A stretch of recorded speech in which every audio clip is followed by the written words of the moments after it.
And then he just starts ripping me like, this, you shouldn't be sharing this or promoting it. It's just not professional and stuff. And I'm like, it's not professional. What? Like using a shark bite it's not professional? Using a fitting system that's been around for 20 years. Hey, everybody. Welcome to the Make Trades Great Again podcast. I'm Eric. He's Andy. Andy, how you doing, man?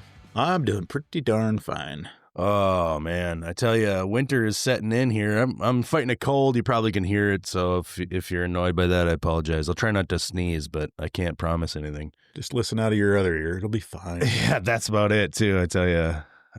We just had a really awesome trip over to Germany for the Hilti event. And then Heather and I spent the weekend trained over to Vienna. Wow, what a cool city that is.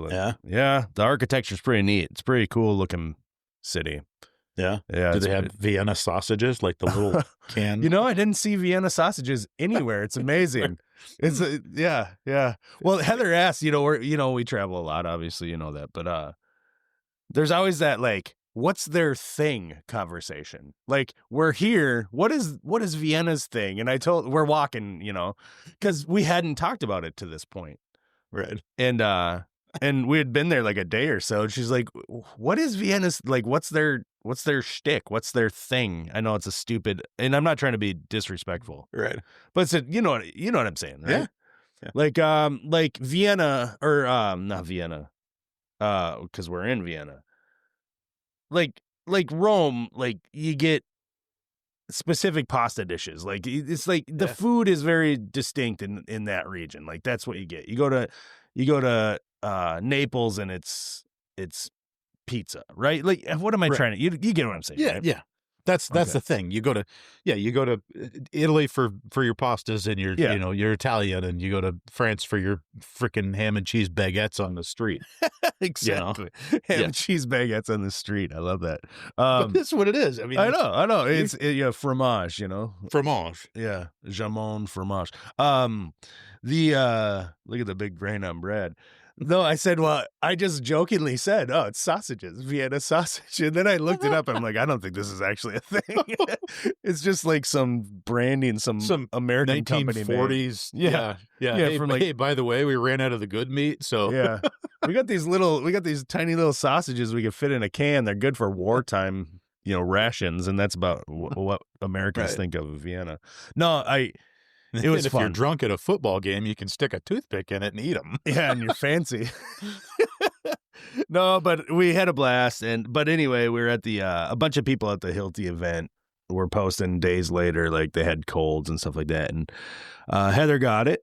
And at the very tail end of our trip, wasn't terrible. Kind of knocked her out by the time we got home, probably from the travel. But then now it's hitting me. And I'm wiping my eyes. If you're watching this on video, like I don't feel awesome, but let's not talk about that anymore. I want to talk about a job I did this week.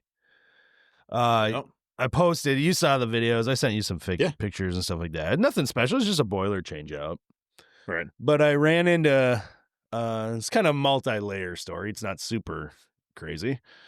But of course, go the days, like hours before I was leaving town, because I had Build Show Live. I was going to be speaking at for a few days down in Dallas, Texas. Then we were leaving Dallas to go to Germany for the Hilti thing. And then we went to Vienna and came home. Right. In the 11th hour, I'm getting calls by a referral by a local contractor, by the way, to go look at this boiler replacement. And the customer's calling me saying, hey, I got your referral. And I'm like, yeah, but I'm leaving town. She's like, can you come look at it and just give me a price? Like, we got to make a decision, but can't really afford the company that was here. That's basically the message I got. And so I'm like, oh, yeah, okay, can't afford it. Let's see. And then she said the company. I'm like, oh, I know why I can't afford it, because it's like insane. It's going to be like $5,000 more than my price. You know what I mean? Yeah. One of those companies. Spiff company that here upsell. Yeah. Yep. Which, whatever. I'm not going to trash on that, but I'm going to trash on No, but it is what it is. And in this situation, I look at it like, well, okay, well, here's an opportunity, obviously. And it isn't even, no matter what, but I go and I look at it. I give them a price, honest price, a lot of work. I take meticulous notes while I'm on site. I'm like, I got to make sure I don't make any mistakes, because I'm going to do this as soon as I get back to my office. It's like 7:00 at night. I'm going to send this. I'm not even going to do it in her. I'm just going to I'm going to send this to her in an hour or so. And Right. A couple days later, she says, okay, we made a decision. We'd like you to do it, which is great. And so we scheduled it. Meanwhile, you're already like headed to Austin though, right? I'm already in Dallas, Texas by the time I won the job. Yeah. Yeah. Ordered all the materials based off of my notes and everything like that. We schedule it and she's all good.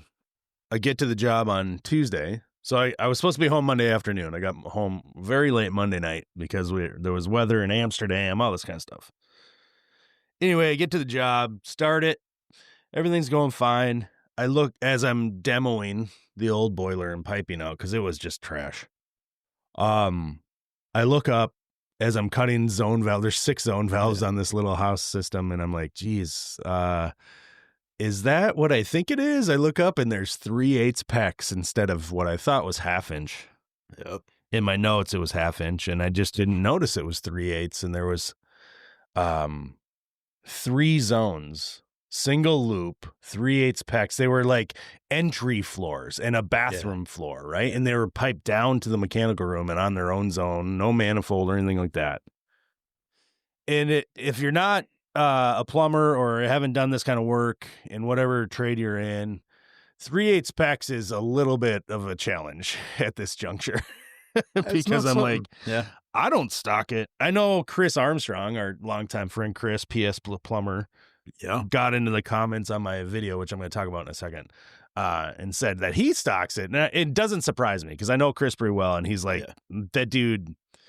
Like, if I lived in the region where Chris worked, I'd be calling him for parts. You know what I mean? But anyway, so I don't want to say I panicked. I was just like, oh, crap. Right. And this is a situation you have found yourself in 100 times, right? Yeah. Like, recently, I think you were talking recently about a job where you're like, yeah, and I get there and there's a 5-inch fitting and I thought it was all 4-inch or something. Like, isn't that something that you just dealt with? Yeah. We did that steam boiler replacement and I ordered parts 2 months ago for a 6-inch flange, right? Like, because I was like, I looked at the job and I'm like, that's 6-inch. Yeah. I've worked on this house for 5 years. Yeah. That's always been 6-inch. It's always 6-inch, you know? Yeah. and here's the funniest part is, so I was watching a story of scrolling Instagram, watching stories. Yeah. What is his name? Pipe fitter, dude out of like Chicago. I think. Yeah. Does tons of steam boilers. I don't know why I'm thinking of this. Like, anyway, Pipe fitter 71. Why can't I think of his name? I'm so sorry. Drawing a blank right here on the spot. I'm sorry. I'll think of it. So I'm watching his story and he's doing the same thing, 5-inch. And I'm like, son of a bitch, that's got to suck. Yeah. Right. And this is like 5-10 days before we start our job. Yeah. So I'm like, wow, whatever. I understand, you know? Yeah. Blah, blah, blah. You know, same concept. You know, he's like, it's a piece of 5-inch. Yep. And anyway, goes on. He, in Chicago, he probably like goes down to the freaking corner grocery store and probably picks up a 5-inch coupling. Yeah, because it's Chicago. It's just go down to Hardware Hank and be like, I need a 5-inch black iron. Yeah. Yeah, it's right next to the 3/8 lag bolts. His name's Rob, by the way. Sorry. Rob, that's the one. Yep. So we get to this job, right? We're doing demo. Get all the demo done. I didn't think twice about it. We break this fitting off, whatever, it's fine. And what this thing is this is like a 2-foot long piece of 5-inch now. This was is in my piping, mind 6-inch. So iron pipe, black iron pipe. Yep. It's 110 years old, something like that. 5 years old. Nothing special. Yeah. It's got 2 3-inch vertical takeoffs welded onto the top of this nipple. And then 1 2.5-inch welded on like a 30 coming off the side. And then there's another now 5-inch 90 turning down into a drip trap. Right. So this is like our originally was probably the primary steam header. Okay. On the original boiler. Now, since the snowman that was there. Whatever the heck it was. Big. So we replaced the second or third boiler with the now 4th or 5th boilers, right? Oh, wow. So we're getting ready to start piping. And I'm like, we're looking at, end of day 1, demo's done and we're putting some fittings on some stuff. And, one of the new boilers is down there and we're kind of that regroup time. Yeah, exactly. Yeah. It's a long day of hauling cast iron out of the house. And I'm like, starting to make sure you've got what you need for the next day. Yeah. We're going to be there for a week. Right. Okay. And so I'm like, let's just start dotting our I's, and I grabbed this 6-inch flange that I got because my envision was I couldn't come up with a 6x4 reducer. Right. It was just, it was not an easy thing to do. And I was like, let's just do this. I already have a 4-inch mega press flange. Mm-hmm. I can find a cast iron or a ductile iron 6x4 reducer. Okay. Right. Yeah. And we're flowing from the 4-inch side. Yeah. Into the 6. It'll be fine. I'll put this flange on the 6-inch nipple or the 6-inch threaded end. We'll bolt this thing up and everything will be fine. Give us a union. It'll be great. I grabbed this 6-inch full face flange, slide it right over the 5 threads, and I'm like, and push it all the way home. Yeah, exactly. Oh my gosh, that sucks. Same thing. But then all of a sudden, you like panic sets in because I don't know when the last time you saw a 5x4 bell reducer sitting on the shelf somewhere. I tell you what. Well, I haven't. I have one place. I'm lucky. I have a place that I can go. Good and Company here in Minneapolis. Yeah. They are like the OG, but I know what you mean. Like, I'm not making light of your comment. You're in a serious situation, right? Yeah, we don't pipe this thing. No, like, I mean, I'm like worst case scenario. I'm like, okay, so I could cut that thread off. You'd have to weld it, and I could weld create a, pedal this thing down. There's enough pipe there that I could probably pie shape this thing, create a 5x4 reducer, hammer this thing down and weld this thing out. I mean, you could probably get a 4x5 reducer. You could probably get a weld reducer. I don't want to weld that. Right? No. I'm just saying you could do it. Well, so same thing. I jump online, I'm like, the guys are doing their thing, picking up for the end of the day. And I'm like panicking, like, how do I red label a 5x4 reducer here? And if you can even find one, by the way. Right. $695, $715. Oh my gosh. Are you kidding me? No. That's just robbery. And 32 pounds or something like that. So red label freight's like another $250. And I'm like, oh my God, this is $1,000 fitting. That is great. Well, it's even more than that, really. Right. It's a hell of a lot more than that if you don't get it. Well, I already got $1,000 worth of other parts that don't fit. Oh yeah, no kidding. Because you have you have the wrong sizes. And conveniently, I ordered them more than 60 days ago, so I can't return any of them. So if anybody's in the need for a 6x4 ductile iron eccentric reducer, hit me. Ooh, it's eccentric too. Yeah. No, I ordered the right thing. Well, I mean, I feel like you're upstaging me on this panic. I'm not trying to. Yeah. I'm just kidding. No, I do want to acknowledge, like, that's a serious situation. My 3/8 pecs, I mean, it was serious in the sense where I was not prepared. And without the proper fittings, I'm like at a stopping point. Also, not impossible. What I was up against was this might actually prolong the job by a day, just waiting for something to show up, right? So I get online, I go to the old standby, I hate to tell my friends that work for our local supply houses listen, and I love you guys, I do. Tom, John, I love you guys.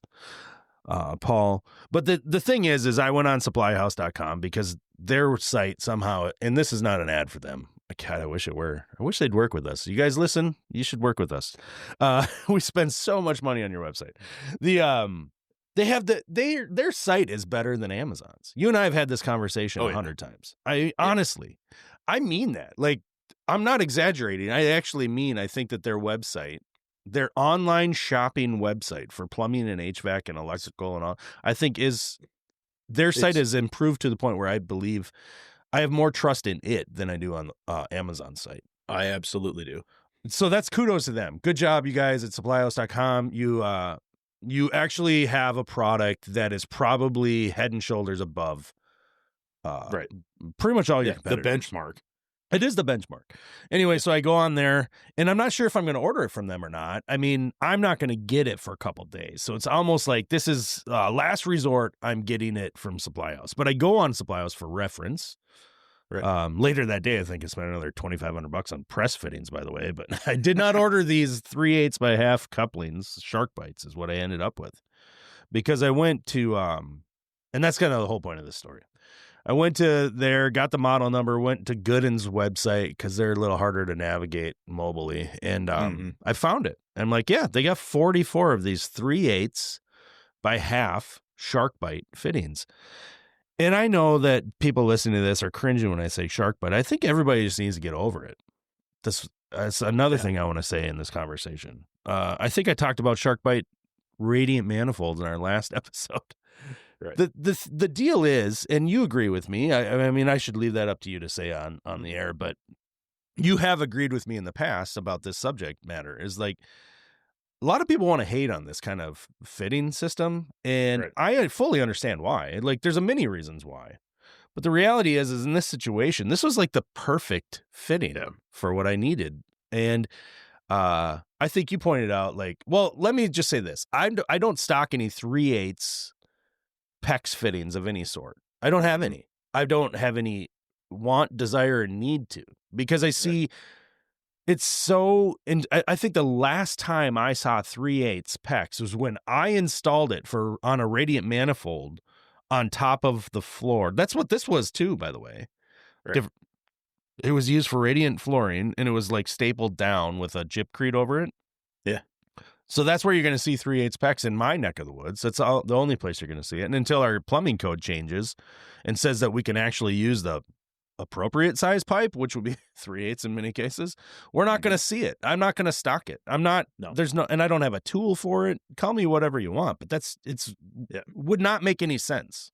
Yeah. And so I'm trying to consider what I'm going to buy. I think of Sharkbite first. I find them. Gooden's got a bunch of them. Heather runs and grabs them for me, and never missed a beat. I had them at the end of the day, and I needed them for tomorrow, kind of thing. Yep. Couple things. I post a video about it because I'm actually just kind of excited, like, haha, look at this. And I know people are going to get going. So that's part of the reason I put it out there. It's a little psychology lesson for you. That's how my brain works. I'm going to try to, thumb you in the ribs with this video because I know people are going to react to it. And so I make this Sharkbite video about how this saved my butt. And I get a couple comments, and that's fine. I expect them to be in the comment section saying, oh, you're a hack, whatever. But I got a couple messages. One of them was like, dude, I've done that so many times. You can't even, he's like, I don't know why people hate on these fittings. This is another plumber who, a lot of people on Instagram and, who they know this person. Yeah. And they, I don't know why they decided to message me, maybe because they saw the story and they're just like, they replied to it rather than going into the comments. But I'm not going to name the person, but well-respected dude. And then I get another message the next day from somebody that it had to be, it was like in that approve section. Like it was like, like restricted. I don't know what it is. Like maybe it's because I don't follow them back or whatever the parameters are on those messages where like they don't show up unless you click on them kind of thing. Yeah, right. And this dude's ripping me a new one.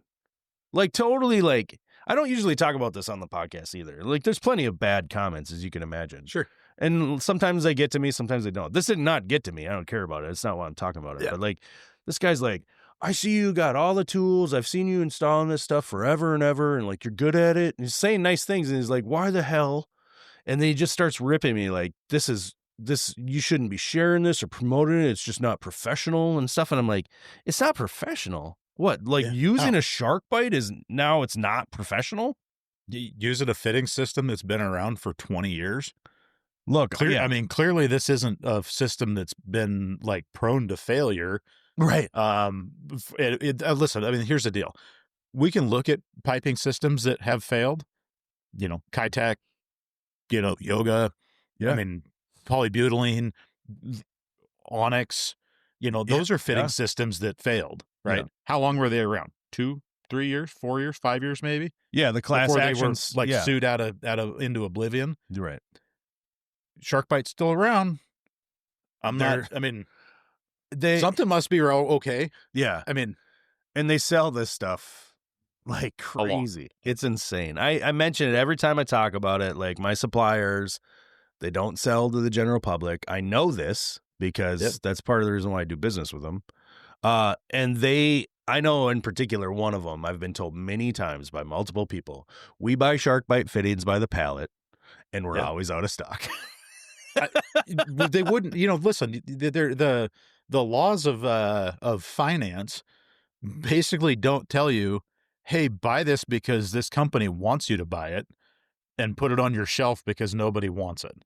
Yeah, they buy That's it because there's a demand for it. Exactly. And their demand is coming from professional contractors. This one that I'm talking about. But yeah, so like this guy's ripping me a new one, and I bring it up on the podcast because it's just like, I think I don't know if I'm trying to convince myself or everybody else that my process is pretty reliable. I've used these fittings. I see a need for, I see a use scenario for them, and I go, that's just fine, which in turn does tell you that they are fine for pretty much anything, because I feel like my usage kind of expands each time. Like in this particular case, let's just lay it out there for this dude that's in the chat giving me a hard time. If he listens to this, here's why. I think we had a private conversation before he recorded. And Andy, you brought it up. Maybe you just say it. The insert, like now you got a core. Like what were you saying about if I were to go find some crimp fittings? Oh yeah, yeah. If you went and found a let's say a brass 3/4 by 3/8 or 1/2 by 3/8 reducer, reducing crimp coupling, stainless band or copper band, whatever you want. You're going to reduce the flow rate. Oh yeah, in an already questionable size tube. For the length. Yep. If you only need 250 BTUs, fine, right? If you need 1,000 BTUs, you're probably fine.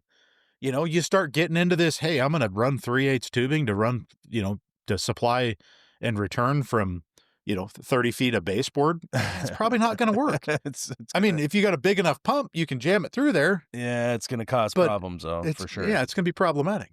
And so, I don't know. But, to go on that, I think a lot of people look at the sharkbite thing and they go, oh, well, it's too easy. It's got to be, and then there's this stigma to it, right? The fittings don't stay tight. If you got 290s and, if you were going to pipe your boiler room with it, they kind of move. And I think that detracts from it a little bit. I get in certain applications, like, could you plumb a house in it? People do it all the freaking time. Yeah, absolutely. Like, could, yeah. It'd be very expensive. Sure. But how fast would it be? Yeah.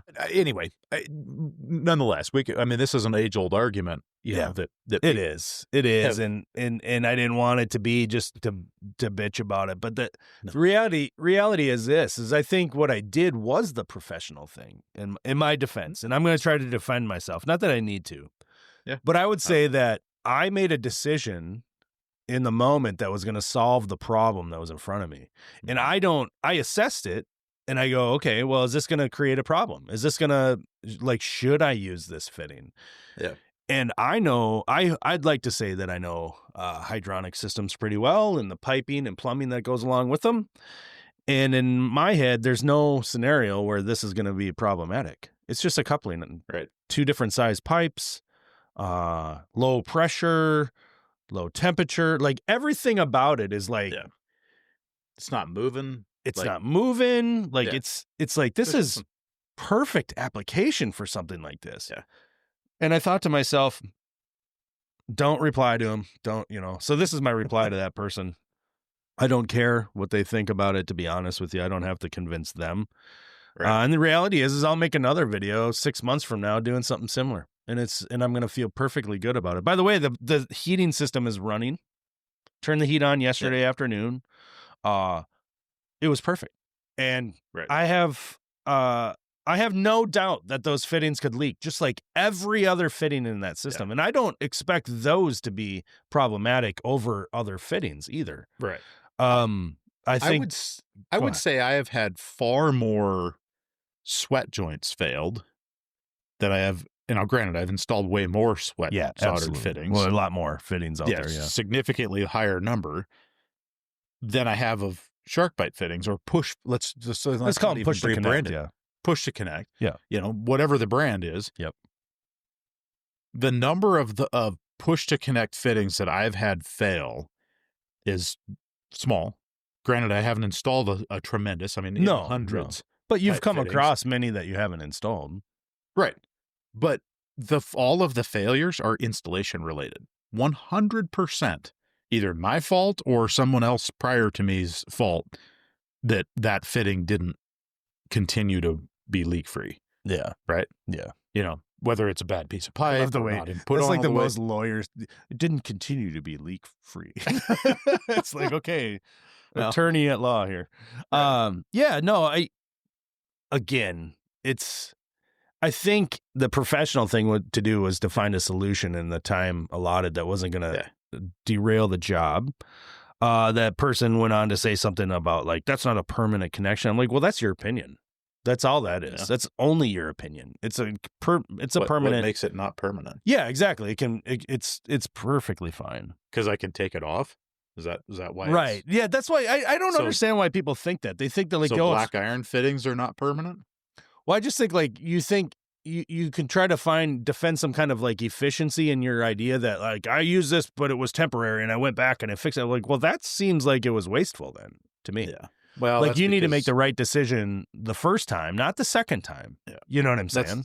That's because everybody in this conversation, everybody that's done it has posted and has posted or shared some view, some story of their use, has had to defend themselves against the same Facebook jackasses that are like, oh, you're a hack. Yep.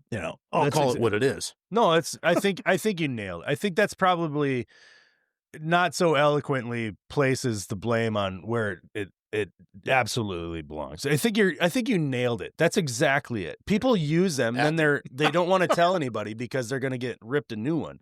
And I'm a little different that way, as you know me. I'm like, you know what? They are going to rip me a new one. But I feel like I have like this social obligation to our community. Be like, you know what? Get over yourself. This stuff is actually, there's a time and a place for it. And if you can't at least acknowledge that, and I believe that I'm going to decide what's right and wrong for my jobs, and I don't care what you have to say about it. Right. Will I learn from you in certain instances? Absolutely. I've learned so much from the comments, dude. Oh, man. Tons. That's the one thing I don't ever talk about. I should say that more often. Like, thank you, people, sometimes hateful people, for teaching me things, because I promise you, I do learn. I know I do. I know I always come off saying, well, it's my way and I said it and you should believe me. No, I know it sounds like that. And because oftentimes those are the kinds of words I'm using. But I want other people that do care and do listen and are friends of ours or just follow along. I do listen, and I have learned so much. And I've learned from other people and my own experiences that what I did was probably the right move. And I'm proud of it. And now I have a few extra on the van because I just thought, you know what? It doesn't hurt me to keep I just have 4 of them. I'm like, I got 4 3/8 by half reducing couplings. It's probably 3 times as many as I need. Yep. And, but the next time you need one, you'll be like, oh. Yeah. Well, and they don't take up any space. Nah, you know what I mean? It's not a 5-inch fitting like you, and where like I'll never use it again. You know what I mean? So anyway, that was my rant. Put that out there. Not that anybody cared, but we had a couple weeks where we didn't record, so I think is there a little week that we didn't have an episode? Maybe next. I don't know. We'll see. Maybe we skipped. I don't know what's going on these days. It's fine. I am glad to be talking with you, and I want to thank everybody for listening. I want to remind everybody, because it's been a little bit, if you're listening now, please leave us a comment. Leave us a text back on the little link that's in the show description notes there on your podcast app. If you scroll down, there's a link you can click, and you can send us a text. And you can tell me how I'm wrong about these sharkbite fittings. That's fine. Yep. Ask questions. Give us feedback. God, feedback is a gift, and Andy and I both know it. Like we take it and we try to improve. So we'd love to hear from you. Yep. Anything else you want to add, man? Let Eric know how much of a hack he is. But oh man, I tell you, you're right about that. All right, dude. I'm signing off. All right, later.